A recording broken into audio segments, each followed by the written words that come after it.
Hello everyone, welcome to Textbook Super Coaching UGC NET YouTube channel. Myself Preeti और UGC NET Paper 1 faculty. So I hope everyone is fit and fine. तो जैसे कि बीच में देख सकते हैं, आपको पता है कि 23 का जो NIRF रैंकिंग है वो जारी हो चुका है। तो बिफोर एग्जाम ये आप लोगों के लिए मोस्ट इंपॉर्टेंट टॉपिक है, क्योंकि एग्जाम आपका 13 से और इससे पहले ही आपका एटलीस्ट ये 4 से 5 दिन हो चुके हैं इसको जारी हुए। तो अभी 23 की रैंकिंग भी बहुत ही ज़्यादा इंपॉर्टेंट है, बिकॉज 22 तो मैं आपको ऑलरेडी 2-3 वीक पहले करवा चुकी हूँ, तो 23 की भी आपको मिस करके नहीं जाना है। तो before starting the session I just want to tell you that मेरे फ्री क्लासेस की टाइमिंग है 3 बजे Monday to Friday YouTube and 7 बजे Monday to Friday free master class है टेक्स्ट बुक ऐप पे। 22 का भी आप सर्च कर सकते हैं, आप यू चैनल पे सर्च करेंगे 22 का NIRF रैंकिंग बाय प्रीति मैम, तो वो भी आपको मिल जाएगा। वो भी आप एक बार गो थ्रू कर जाना, ट्रिक के साथ मैंने ऑलरेडी उसको कवर कर रखा है, but 23 is more important. So let's start with topic. Rest of ये मेरा टेलीग्राम चैनल है। यस्टरडे जो मैराथन हुआ था उसका PDF मैं ऑलरेडी शेयर कर चुकी हूँ, तो वो PDF रिवाइज करके जाइएगा और इंपॉर्टेंट छोटे छोटे क्विज, छोटे छोटे टॉपिक्स में अब शेयर करती रहूंगी, तो ये भी आपके लिए बहुत इंपॉर्टेंट है ज्वाइन करना। और ये मेरा कूपन कोड है, अगर आप दिसंबर साइकिल के लिए प्रिपेयर करते हैं और अगर आप लोग सब्सक्रिप्शन लेना चाहते हैं जिसमें आपको classes, live recorded notes, mock test, everything will be provided. चलिए तो शुरू करते हैं सेशन को। सबसे पहला क्वेश्चन आपका होता है, नेशनल जो आपका NIRF है उसका फुल फॉर्म क्या है? तो फुल फॉर्म इसका क्या है? National institutional ranking framework. पहला क्वेश्चन तो यही से बन जाता है, और पता है आपको तेलंगाना सेट में ये क्वेश्चन भी आया था। अब इसको लॉन्च कब किया गया था? जो आपका मिनिस्ट्री ऑफ एजुकेशन है या MHRD हम बोले, 2015 में इसको लॉन्च किया गया था। और ये क्या था? एक पहला एफर्ट था गवर्नमेंट ऑफ इंडिया का, जिसके अंदर जितने भी हायर एजुकेशन इंस्टीट्यूशंस हैं कंट्री के अंदर, उनको रैंक करने का। अब यहाँ पे क्या हो गया था, यहाँ पर सभी इंस्टीट्यूशंस ना पार्टिसिपेट नहीं करते थे। तो इसके बाद क्या किया गया, 2018 के अंदर इसको मैंडेटरी कर दिया गया कि सभी जो गवर्नमेंट इंस्टीट्यूशंस हैं वो इस पर्टिकुलर रैंकिंग में क्या करेंगे, पार्टिसिपेट करेंगे। तो 18 में इसमें कंपल्शन लगा दी थी और 15 में ये आया था। अब इसके अंदर क्या आ जाते हैं, 5 असेसमेंट पैरामीटर्स है और हर एक का क्या होता है, एक पर्टिकुलर क्राइटेरिया है कि कितने मार्क्स पे किस तरीके की रैंक और किस रेंज के अंदर आता है, वो हमें इतना डीप में नहीं करना है। 5 पैरामीटर्स है, इस पे स्टेटमेंट बेस हो सकता है क्वेश्चन की। आपका जो NIRF है 4 पैरामीटर पे होती है, 3 पे होती है, 5 पे होती है, तो सही है गलत है ये बताइए। तो वो 5 पैरामीटर कितने हैं आपके? Teaching training, teaching learning, research professional, graduation outcome, outreach inclusivity और पीयर परसेप्शन। इसको याद रखने का ट्रिक क्या है?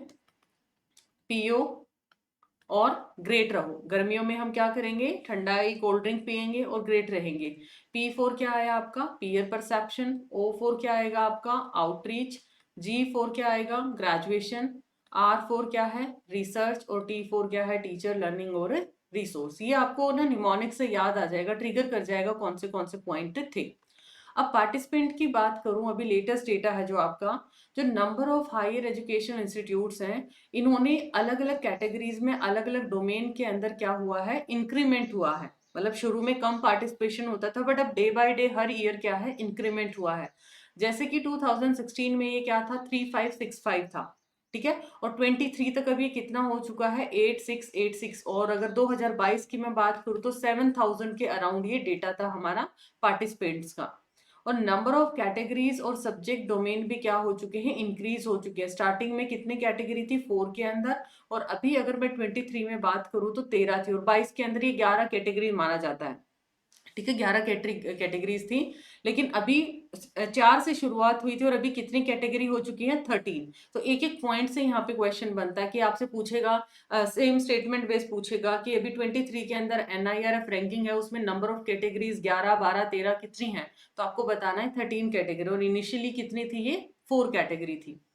अब आती है रैंकिंग की बात। तो अगर मैं सबसे टॉप की बात करूं ओवरऑल रैंकिंग के अंदर, तो IIT मद्रास, ठीक है, IIT मद्रास। तो IIT मद्रास ने क्या किया है, टॉप स्पोर्ट आपका रैंक किया है 5 कंसेक्यूटिव ईयर से, ओवरऑल रैंकिंग की बात करूं। और इसके अलावा अगर बेस्ट यूनिवर्सिटी की बात करूं, बेस्ट यूनिवर्सिटी तो Indian institute of science Bengaluru क्या है, बेस्ट यूनिवर्सिटी में रैंक किया है। मेजर हाईलाइट क्या रही है NIRF रैंकिंग 2023 की, वो चीज अब देखना है। उससे पहले आपको एरिया ऑफ रैंकिंग भी पता होना चाहिए क्या क्या हुआ है। एरिया ऑफ रैंकिंग के अंदर ranking exercise for the year 23 continue with the practice of providing a common overall rank in addition to separate rank for university, research institution, degree college. हालांकि यहाँ पे सेपरेट भी होता है कि आपका रिसर्च वाइज कौन सा है, डिग्री वाइज कौन सा है, डिसिप्लिन वाइज कौन सा है। तो इस तरीके से आपकी रैंकिंग यहाँ पे की जाती है। 3 अलग अलग डिस्टिंग एडिशन यहाँ पर कौन से हुए हैं, देखो पहले कितने थे आपके 3 जो अलग अलग डिस्टिंक्शन यहाँ पे ऐड हुए हैं। Introduction of a new subject namely agriculture और अलाइड सेक्टर। क्यों, इसके अंदर किसका स्कोप, ये ना इंट्रोड्यूस हुआ है, नए वाला सेक्टर है ये। इसमें architecture to architecture and planning, include institution imparting course in urban and town planning, integration of innovation ranking previously executed by ARIA into the India ranking to reduce the burden on institution of providing similar data to two different agency। तो ये important just एक go through कर लेना, ये चीज आपका इतना भी ज्यादा important नहीं है ये particular slide। अब मेजर टॉप रैंकिंग में ये सबसे इंपॉर्टेंट आपका आ जाता है लास्ट में। लीडिंग इंजीनियरिंग इंस्टीट्यूशन में टॉप पे कौन सा, आईआईटी मद्रास है। ठीक है, अभी मैंने बताया कि पिछले 5 सालों से इसने अपनी पोजीशन को होल्ड कर रखा है और ये टॉप इंजीनियरिंग कॉलेज के अंदर आया है। ठीक है, उसके बाद आईआईटी दिल्ली है, आईआईटी बॉम्बे है और इन्होंने अपनी पोजीशन, इसकी सेकंड है, इनकी थर्ड और इसकी फर्स्ट पोजीशन है। मैनेजमेंट के अंदर क्या है, अहमदाबाद। अब ए है, ए फॉर अहमदाबाद और इंडियन इंस्टीट्यूट ऑफ मैनेजमेंट इसका नाम है। तो ए फॉर एप्पल मतलब इसकी फर्स्ट पोजीशन है और ए फॉर अहमदाबाद ये भी फर्स्ट है। लॉ इंस्टीट्यूशंस के अंदर क्या है, national law school of India university Bengaluru ने क्या किया है, टॉप लॉ इंस्टीट्यूट अपना हासिल किया है और दिल्ली ने इसमें सेकंड है और नालसर में इसने रैंक थर्ड किया है। फार्मेसी के अंदर अब की बार हमदर्द आपका पीछे जा चुका है। ठीक है, ये आपका पहले लास्ट ईयर जामिया हमदर्द था। National institute of pharmaceutical education और रिसर्च हैदराबाद ने टॉप किया है।